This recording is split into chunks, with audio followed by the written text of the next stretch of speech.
Hello! Welcome to today's presentation about Howard Gardner's theory of multiple intelligences. The theory of multiple intelligences states that there are 9 forms of intelligence that each person possesses in varying degrees. These intelligences are located within different areas of the brain. They may work together or independently from one another when a person is problem solving or creating new ideas.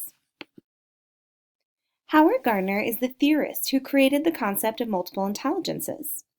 Gardner is a psychologist who is also a trained musician and passionate about the arts. These multiple areas of intelligence inspired him to research cognitive development and create a new meaning to the term intelligence.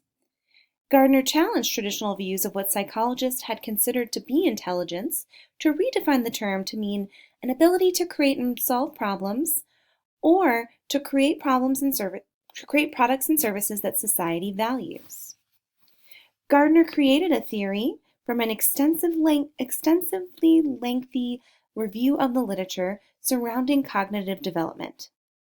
He started writing his ideas in the early 1980s and published his most well-known book, Frames of Mind: The Theory of Multiple Intelligences, in 1983. At time of publication, Gardner identified 7 forms of intelligence, but 2 additional intelligences were added since then. These intelligences are as follows: naturalistic intelligence, the ability to recognize natural species and have a sensitivity to natural phenomenon; musical intelligence, the ability to discern pitch, rhythm, timbre, and tone; logistical mathematical intelligence, the ability to use numbers and reasoning effectively; existential intelligence, the ability to approach deep questions about humanity; interpersonal intelligence, the ability to understand and sense the moods, motivations, feelings, and intentions of other people; bodily kinesthetic intelligence, the ability to use one's body to express themselves and use their hands to create things; linguistic intelligence, ability to use words effectively, verbally or in writing; intrapersonal intelligence, the ability to understand one's own thoughts and feelings; and spatial intelligence, the ability to perceive the visual world accurately and understand color, line, shape, and form. While Gardner believes all learners have all 9 intelligences, every learner has a different amount of each intelligence, thus creating a different profile. Learning occurs differently based on that person's profile. The role of the learner would be to reflect on which of the 9 intelligences they feel suited towards and encourage them to bring those assignments into their assignments and studying. The role of the teacher is to break away from the dominance of only teaching to linguistic and logical mathematical intelligences. Teachers can create a curriculum that incorporates elements of the arts, self-reflection, interpersonal communication, and physical education to embrace the other intelligences students may have. The implication of the theory is that instructors should focus on specific intelligences each student possesses, and the learner should be encouraged to develop those intelligences in their classes. Furthermore, instructional activities should appeal to different forms of intelligence. Also, it is suggested that all forms of intelligence should be assessed, and not just linguistic and logical mathematical intelligences. There are many ways that students can use technology to support their intelligences.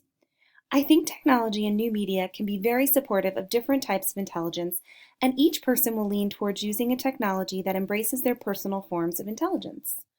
For example, let's pretend there is a lesson learning about insects. To support the multiple forms of intelligence, an instructor could allow each student to engage in learning in the following ways.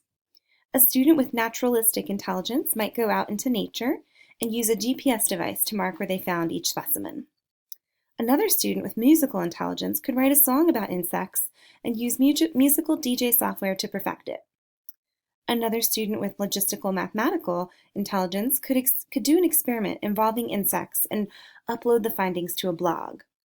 Another student with existential intelligence could present philosophical issues with the existence of insects and host a discussion board online. Another student with interpersonal intelligence may do a series of interviews asking entomologists from zoos and science centers about insects and live stream it for their classmates. Another student with bodily kinesthetic intelligence might compose a dance that emulates the movements of insects, and they could use some kind of video editing tool to combine their dance with a bug next to the dancer. Another student with linguistic intelligence may produce a screen capture of an essay they wrote. Another student with strong interpersonal intelligence might write a reflection of their own thoughts about insects and publish it on WordPress.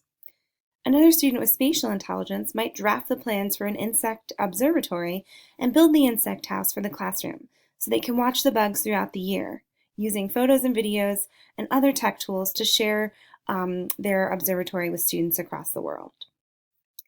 So that is an overview of Howard Gardner's theory of multiple intelligence. I hope you've enjoyed learning with me today.